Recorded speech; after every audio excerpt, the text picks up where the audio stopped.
प्रजापति रुचि और उनके पितरों का संवाद। सूत जी ने कहा, भगवान हरि ने ब्रह्मा और भगवान शिव को 14 मनवंतरों का जो वर्णन सुनाया था, मैंने आपको वो सुना दिया। अब मार्कंडेय जी ने क्रौशचुकी मुनि को जो पितृस्तोत्र सुनाया था, वो आप सभी को सुना रहा हूं। आप सब उसे श्रवण करें। मार्कंडेय जी ने कहा, प्राचीन काल में रुचि नामक प्रजापति माया मोह को छोड़कर निर्भय होकर स्वल्प शयन करते हुए निरहंकार भाव से इस पृथ्वी पर विचरण करने लगे। उन्होंने अग्निहोत्र का परित्याग कर दिया, घर में रहना छोड़ दिया। वे एक बार भोजन करते और गृहस्थादिक आश्रम के नियमों से रहित हो, संग रहित होकर इधर उधर अकेले ही विचरण करते थे। उन्हें देखकर उनके पितृजनों ने उनसे कहा, हे वत्स, तुमने किस कारण दार परिग्रह नहीं किया? ये दार परिग्रह स्वर्ग एवं मोक्ष प्राप्ति का हेतु है। गृहस्थाश्रम के बिना प्राणी को शाश्वत बंधन होता है, क्योंकि गृहस्थ समस्त देवताओं, पितरों, ऋषियों और याचकों की पूजा करके उत्तम लोकों को प्राप्त करता है। वह देवताओं को स्वाहा एवं पितरों को स्वधा शब्द के उच्चारण से तथा अतिथि एवं भृत्यादि जनों को अन्नदान से संतुष्ट करता है। ऐसा न करके तुम देवऋण और हम सभी पितृजनों के ऋण से आबद्ध हुए। मनुष्य, ऋषि एवं अन्य प्राणीजनों के लिए भी तुम प्रतिदिन ऋणी ही रहे हो। पुत्रोत्पत्ति, देव पूजा तथा पितृतर्पण तथा संन्यास ग्रहण किए बिना ही तुम कैसे उस स्वर्ग प्राप्ति की इच्छा कर रहे हो? हे पुत्र, इस अन्याय से तुमको मात्र कष्ट ही प्राप्त होगा। इससे तो मरने के बाद तुम्हें नरक की प्राप्ति होगी और दूसरे जन्म में भी क्लेश ही रहेगा। रुचि ने पितृजनों से कहा, जीवन में परिग्रह अत्यंत दुख भोग, पाप संग्रह एवं अंत काल में अधोगति प्रदान करने के लिए ही होता है। ऐसा विचार करके ही मैंने स्त्री परिग्रह नहीं किया है। क्षण मात्र विचार करने से ही अपने अंतःकरण में विद्यमान संशय संदेह को दूर करने का उपाय किया जा सकता है। परिग्रह उस मुक्ति का कारक नहीं हो सकता है। जो निष्परिग्रह व्यक्ति प्रतिदिन विद्या के सद्ज्ञानोपार्जन रूपी जल द्वारा अपनी आत्मा को निर्मल करता है, मेरे लिए तो वही श्रेष्ठ है। विद्वानों ने अनेक प्रकार के सांसारिक कर्म रूपी पंकल चिन्हों का वर्णन किया है। अतएव जितेंद्रिय पुरुषों को तत्व ज्ञान रूपी जल से आत्मा का प्रक्षालन करना चाहिए। पितरों ने कहा, हे वत्स, जितेंद्रिय जनों द्वारा आत्मा का प्रक्षालन करना चाहिए, ऐसा तुम्हारा कहना उचित ही है, किंतु यह कल्याणकारी मार्ग नहीं है जिसके ऊपर तुम चल रहे हो। पंचयज्ञ, तप तथा दान के द्वारा अपने अमंगल को दूर करते हुए फल प्राप्ति की कामना से रहित किए हुए जो शुभ और अशुभ कर्म हैं, वे बंधन के हेतु नहीं होते, और जो पूर्व का कर्म है वो भोग से नष्ट होता है। प्रारब्ध का जो पुण्यापुण्य कर्म है वो सुख दुखात्मक भोग भोगने से निरंतर नष्ट होता रहता है। इस प्रकार विद्वज्जनों के द्वारा अपनी आत्मा का प्रक्षालन होता रहता है और कर्म बंधन से उसकी रक्षा की जाती है। अपने विवेक से रक्षित आत्मा पाप रूपी पंख से लिप्त नहीं होता। रुचि ने कहा, हे पितामह आदि पितृगण, वेद में कर्म मार्ग के प्रतिपादन के द्वारा अविद्या माया की परिपुष्टि की गई है। इसलिए आप सब कैसे मुझे उसी मार्ग में चलने के लिए प्रवृत्त कर रहे हैं? पितरों ने कहा, कर्म के द्वारा जो कुछ किया जाता है वो सब अविद्या है। ऐसा जो तुम्हारा कहना है वो असत्य वचन नहीं है, किंतु विद्या की सम्यक प्राप्ति में तो कर्म ही हेतु है। शास्त्र प्रतिपादित जो विहित कर्म है, सज्जन पुरुष उसका उल्लंघन नहीं करते, उन्हें उसी से मोक्ष की प्राप्ति हो जाती है। विहित कर्म का अनुष्ठान न करना अधोगति प्रदायक है। हे वत्स, मैं अपरिग्रह आदि के द्वारा आत्म प्रक्षालन कर रहा हूं, ऐसा तुम उचित मानते हो, किंतु शास्त्र विहित कर्मों का अनुष्ठान न करने से उत्पन्न पापों के द्वारा भी तुम अपने आप को जला रहे हो। अविद्या भी विष के समान मनुष्यों का उपकार करने के लिए ही होती है। जिस प्रकार विष का यथोचित उपयोग करने से प्राणी का कल्याण होता है, उसी प्रकार समुचित रूप से अविद्या रूप विहित कर्म का अनुष्ठान करने से कर्ता का हित ही होगा। वो भवबंधन के लिए नहीं, अपितु मोक्ष के लिए है। हे पुत्र, इस कारण तुम विधिपूर्वक दार परिग्रह अर्थात अपना विवाह करो। लौकिक कर्मों का सम्यक रीति से अनुष्ठान न करने से तुम आजन विफलता को ही प्राप्त करोगे। रुचि ने कहा, हे पितृगण, अब तो मैं वृद्ध हो गया हूँ, कौन मुझे अपनी कन्या प्रदान करेगा? वैसे भी मुझ जैसे अकिंचन व्यक्ति के लिए दार परिग्रह अर्थात विवाह करना अत्यंत कष्ट साध्य है। पितरों ने कहा, हे वत्स, यदि तुम हमारे वचन का अनुपालन नहीं करते हो तो निश्चित ही हम सभी पितरों का पतन होगा और तुम्हारी अधोगति होगी। हे मुनिश्रेष्ठ, ऐसा कहकर उस प्रजापति रुचि के सभी पितृगण देखते ही देखते वायु वेग के झोंकों से बुझे हुए दीपों के समान सहसा अदृश्य हो गए। रुचि द्वारा की गई पितृस्तुति तथा श्राद्ध में पितृस्तुति के पाठ का महात्म्य। पितृजनों के द्वारा उस प्रकार की वाक्य को सुनकर वे ब्रह्मर्षि रुचि मन ही मन अत्याधिक व्याकुल हो उठे और कन्या प्राप्त करने की इच्छा से पृथ्वीलोक में विचरण करने लगे, किंतु उन्हें कोई कन्या प्राप्त न हो सकी।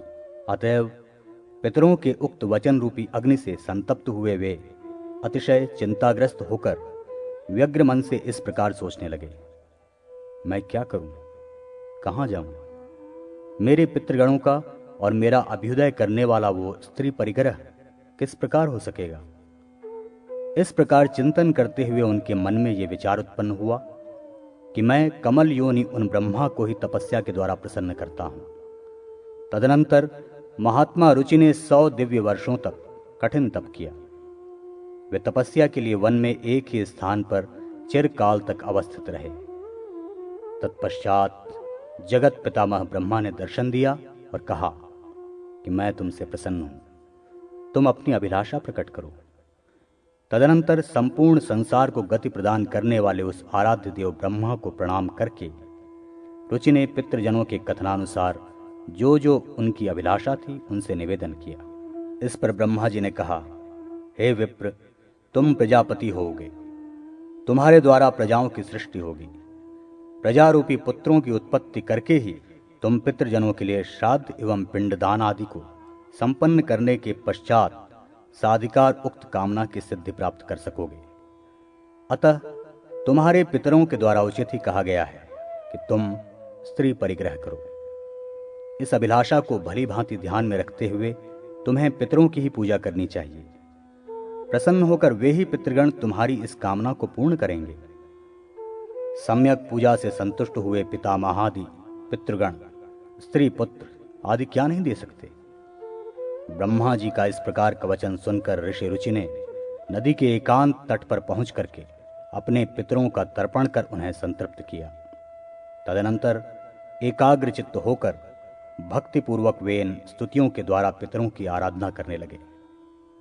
रुचि बोले, जो अधिदेवता के रूप में विद्यमान रहते हैं और जो श्राद्ध के अवसर पर देवताओं से स्वधा द्वारा तृप्त किए जाते हैं, मैं उन पितृगणों को प्रणाम करता हूं। स्वर्ग में भी अवस्थित महर्षिगण भुक्ति और भुक्ति की कामना से मानसिक श्राद्ध के द्वारा जिनको भक्ति पूर्वक तृप्त करते हैं, उन पितरों को मैं प्रणाम करता हूं।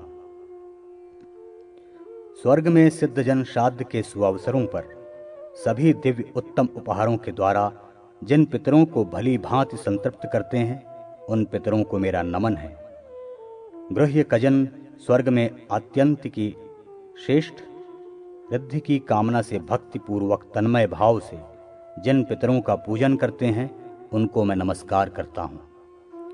पृथ्वी पर मनुष्यों के द्वारा श्राद्धों में सदैव जिनकी पूजा होती है, जो श्रद्धापूर्वक स्वजनों से पूजित होकर अभीष्ट लोक प्रदान करते हैं, मैं उन पितृगणों को प्रणाम करता हूँ। इस पृथ्वी पर ब्राह्मण जन वांछित अभीष्ट लाभ के लिए प्राजापत्य लोक प्रदान करने वाला जिन पितरों की सदैव पूजा करते हैं, मैं उन सभी को नमन करता हूँ। तप के द्वारा निर्धूत कलमश संयत आहार करने वाले अरण्यवासी मुनियों के द्वारा वन में उत्पन्न पदार्थों के माध्यम से किए गए श्राद्ध द्वारा जिन पितरों को तृप्ति प्रदान की जाती है, उन्हें मैं नमस्कार करता हूँ। नैष्ठिक धर्मचारी जितेंद्रिय एवं समाधिस्थ ब्राह्मणों के द्वारा जो विधिवत नित्य संतृप्त किए जाते हैं, उन पितरों को मैं प्रणाम करता हूँ। क्षत्रियगण इस लोक तथा स्वर्गलोक का फल प्रदान करने वाले जिन पितृगणों को श्राद्ध में प्रदत्त कव्य पदार्थों से संतुष्ट करते हैं, उन सभी पितरों को मेरा नमन है। स्वकर्म निरत वैश्यगण पृथ्वी पर सदा जल, पुष्प, धूप तथा अन्नादि के द्वारा जिनकी अर्चना करते हैं, उन पितरों को मैं नमस्कार करता हूँ। शूद्रगण इस भूतल पर भक्तिपूर्वक श्राद्ध में जिन समस्त लोक को संतृप्त करते हैं, मैं ऐसे सुकालीन नाम से विख्यात पितरों को प्रणाम करता हूँ।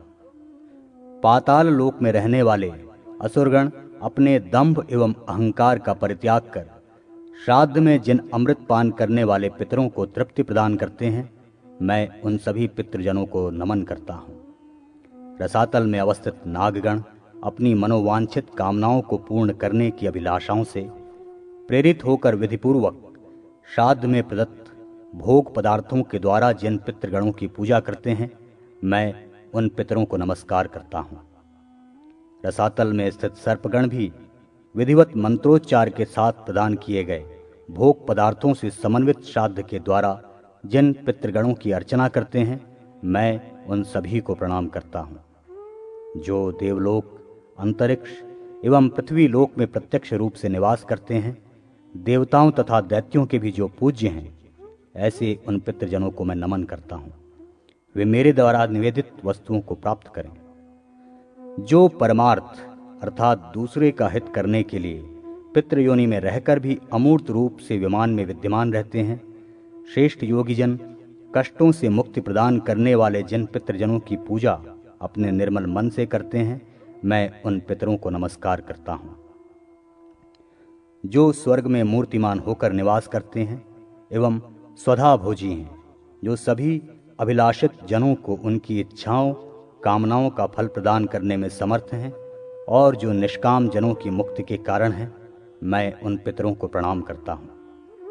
जो इच्छुक जनों के अभीष्ट को इसी लोक में सिद्ध कर देते हैं तथा देवत्व, इंद्रत्व और उससे भी अधिक श्रेष्ठ पद अथवा हाथी, घोड़े, रत्न और उत्तम प्रकार के भवन प्रदान करने में सक्षम हैं, वे समस्त पितृजन मेरी इस प्रार्थना से संतुष्ट हों। जो चंद्र रश्मि, सूर्यमंडल और स्वच्छ विमान में सदा निवास करते हैं, वे पितृजन इस पूजा में हमारे द्वारा प्रदत्त अन्न, जल, गंधादि के द्वारा संतुष्ट हों और शक्तिवान बने। अग्नि में प्रदान की गई भविष्य की आहुति से जिन्हें संतुष्टि प्राप्त होती है, जो ब्राह्मण के शरीर में प्रविष्ट होकर श्राद्ध भोजन करते हैं, जो पिंडदान देने से प्रसन्न होते हैं, वे सभी पितृगण हमारी इस पूजा में प्रदान किए गए अन्न जल से संतुष्ट हों। जो काले काले सुंदर तिलों द्वारा प्रसन्न होते हैं, जो महर्षि जनों के द्वारा श्राद्ध में उस काल में प्राप्त शाक पात से आनंदित हो उठते हैं, वे पितृजन प्रसन्न हों। मेरे उन पूज्य पितरों के जो अतिशय प्रिय समस्त कव्य पदार्थ हैं, उन सभी पदार्थों की प्राप्ति इस पूजा में मेरे द्वारा प्रदान किए गए पुष्प, गंध, जल तथा पकवान भोज्य पदार्थों में ही हो जाए। इस भूलोक में प्रतिदिन जो पितृगण श्रद्धावान जनों के द्वारा संपन्न की गई पूजा को स्वीकार करते हैं और जो प्रत्येक मास की अंतिम तिथि तथा अष्टका काल में श्रद्धालुओं के पूज्य हैं और जिन पितृजनों की पूजा वर्षांत एवं अभ्युदय काल में होती है, वे सभी पितृगण इस श्राद्ध में संतुष्टि प्राप्त करें। कुंद, पुष्प तथा चंद्र के समान स्वच्छ गौर वर्ण की कांति को धारण करने वाले जो पितृजन ब्राह्मणों के पूज्य हैं, दैदीप्यमान सूर्य के समान वर्ण वाले जिन पितरों का पूजन क्षत्रियजन करते हैं, स्वर्ण के समान कांति को धारण किए हुए जो पितृगण वैश्यवर्ण और नीली कांति से सुशोभित जो पितृजन शूद्र वर्ण के पूजनीय हैं, वे सभी इस पूजा में मेरे द्वारा निवेदित गंध, पुष्प, धूप, जल एवं भोज्यादि पदार्थ तथा अग्नि में समर्पित आहुति से सदा के लिए तृप्ति प्राप्त करें। मैं उन सभी पितरों को प्रणाम करता हूँ। श्राद्धादि में अपनी क्षुधा को पूर्ण रूप से संतुष्ट करने के निमित्त जो पितृगण देवताओं के पूर्व ही श्रद्धालु व्यक्तियों के द्वारा अर्पित कव्य पदार्थों को ग्रहण कर लेते हैं और संतुष्ट होकर अपने स्वजनों के ऐश्वर्यों की सृष्टि करते हैं, मैं इस श्राद्ध में उन सभी पितरों को प्रणाम करता हूँ। जो देवताओं के आदि पुरुष एवं देवराज इंद्र से भी पूजित हैं, वे राक्षस, भूत, वेताल, असुर तथा उग्र योनि वाले हिंसक जीव जंतुओं का विनाश करके अपनी प्रजा की रक्षा करें। मैं उन पितरों को प्रणाम करता हूं। जो अग्निश्वात, बर्हिषद, आज्यप तथा सोमप नामक पितृगण हैं, वे सभी इस श्राद्ध में मेरे द्वारा संतृप्त होकर तृप्ति को प्राप्त करें। अग्निश्वात पितर मेरे पूर्व दिशा की रक्षा करें। बर्हिषद नामक पितृगण सर्वदा मेरी दक्षिण दिशा की अभिरक्षा करें। आज्यप पितृजन पश्चिम दिशा तथा सोमप पितृगण उत्तर दिशा की रक्षा करें। ये समस्त पितृजन राक्षस, भूत, पिशाच एवं असुर गणों के कारण उत्पन्न दोषों से नित्य सब प्रकार से हमारी रक्षा करें। विश्व, विश्वभुक, आराध्य, धर्म, धान्य, शुभानन, भूतिद, भूतिकृत और भूति नामक जो पितरों के नवगण हैं, तथा कल्याण और कल्यत, कल्यकर्ता, कल्यतराश्रय, कल्यता हेतु एवं अनग नामक जो पितरों के 6 गण कहे गए हैं, और वर, वरेण्य, वरद, तुष्टिद, पुष्टिद, विश्वपात एवं धाता नाम से विख्यात ये 7 गण तथा पितृगणों के महाविनाशक जो महान, महात्मा, महित, महिमावान और महाबल नाम से प्रसिद्ध ये 5 गण हैं, उन गणों के ही साथ सुखद, धनद, धर्मद और भूतिद नामक पितरों का एक अन्य गण चतुष्टय कहा गया है। इस प्रकार कुल मिलाकर उन पितरों के 31 गण हो जाते हैं, जिनसे ये संपूर्ण जगत परिव्याप्त है। ये सभी पितृजन इस श्राद्ध में मेरे द्वारा प्रदत्त कव्यादि से संतुष्ट हों। इस प्रकार उस रुचि की स्तुति से पितर अत्यंत प्रसन्न हो गए। उसी समय सहसा एक दिव्य तेजो राशि उत्पन्न हुई, जो आकाश मंडल को अपने तेज से चतुर्दिक परिव्याप्त कर रही थी। संपूर्ण विश्व को अपने तेज से भली भांति आच्छादित करने वाली उस तेजो राशि को देखकर रुचि पृथ्वी पर घुटने टेक कर पुनः उसका स्तुति गान करने लगे। रुचि बोले, जो सर्वपूज्य, अमूर्त, दैदीप्यमान तेज से युक्त, ध्यानियों के हृदय में विराज करने वाले एवं दिव्य दृष्टि से संपन्न पितृजन हैं, उन सभी को मैं नमस्कार करता हूँ। जो इंद्रादि देवगण, दक्ष, मरीचि एवं सप्तर्षियों तथा अन्य श्रेष्ठ जनों के नायक और सभी कामनाओं को पूर्ण करने वाले हैं, उन पितरों को मैं नमन करता हूँ। जो मनु, आदि तथा सूर्य, चंद्र एवं समुद्र के भी अधिनायक हैं, उन समस्त पितृगणों को मैं प्रणाम करता हूँ। जो नक्षत्र, ग्रह, वायु, अग्नि, आकाश, स्वर्ग और पृथ्वी के नेता हैं, उन पितरों को मैं हाथ जोड़कर नमस्कार करता हूँ। मैं प्रजापति, कश्यप, सोम, वरुण और श्रेष्ठ योगी जनों को सर्वदा हाथ जोड़कर नमन करता हूँ। मैं 7 लोक में अवस्थित सप्त गणों को प्रणाम करता हूँ। स्वयंभू और योग चक्षुष ब्रह्मा को नमन करता हूँ। जो चंद्रलोक की भूमि पर अवस्थित रहने वाले एवं योग मूर्ति स्वरूप हैं, ऐसे पितरों को नमस्कार करता हूँ तथा जगत के पितृदेव सोम को भी मैं नमन करता हूँ।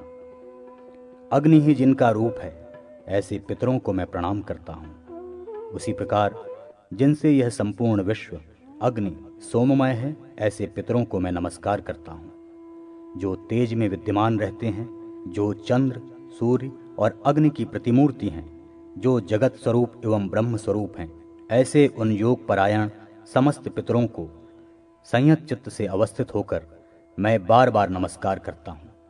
वे सभी स्वधाभुजी पितृजन प्रसन्न हों।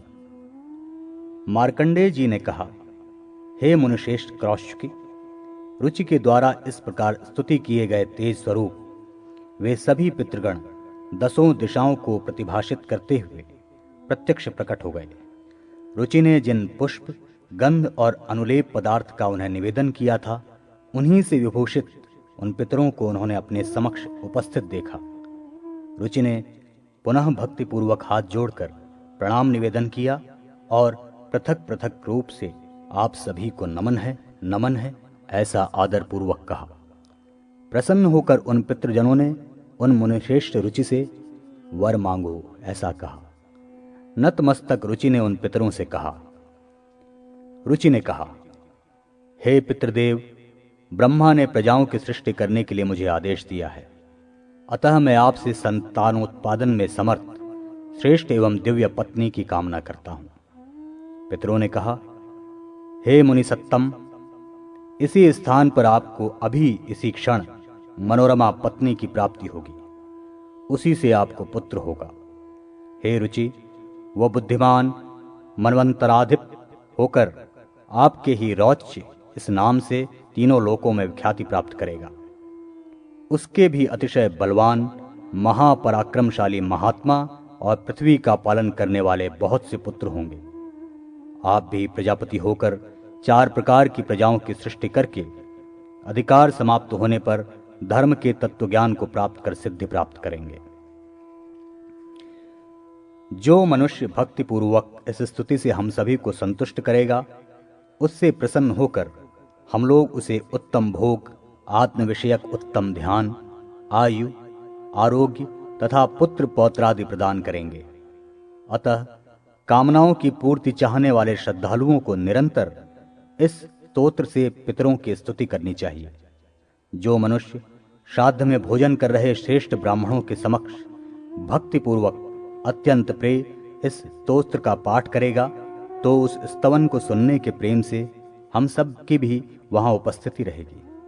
हम लोगों की उपस्थिति से वो श्राद्ध अक्षय होगा, इसमें संदेह नहीं है। जिस श्राद्ध में इस स्तोत्र का पाठ किया जाता है, उस श्राद्ध में हमारी तृप्ति 12 वर्ष तक के लिए हो जाती है। हेमंत ऋतु में इस स्तोत्र का पाठ 12 वर्ष पर्यंत हमें संतुष्टि प्रदान करता है। शिशिर ऋतु में इस शुभ स्तोत्र का पाठ करने से 24 वर्षों तक हमारी तृप्ति रहती है। वसंत एवं ग्रीष्म ऋतु में संपन्न होने वाले श्राद्ध कर्म के अवसर पर इस स्तोत्र का पाठ हम लोगों के लिए 16 वर्षों तक तृप्ति प्रदान करने वाला साधन होता है। हे रुचे, वर्षा काल के दिनों में इस स्तोत्र पाठ के साथ किया गया श्राद्ध हम सभी के लिए अक्षय तृप्ति प्रदान करने वाला होता है। शरत काल में संपादित श्राद्ध के अवसर पर पाठित ये स्तोत्र हम लोगों को 15 वर्षीय तृप्ति प्रदान करता है। जिस घर में लिखकर ये संपूर्ण स्तोत्र सदैव रखा रहता है, वहां श्राद्ध करने पर हमारी उपस्थिति विद्यमान रहती है, अर्थात उस श्राद्ध में हम लोग उपस्थित रहते हैं। हे महाभाग, इसलिए श्राद्ध में भोजन करते हुए ब्राह्मणों के सामने हम लोगों को तृप्ति प्रदान करने वाले इस स्तोत्र को सुनाना चाहिए।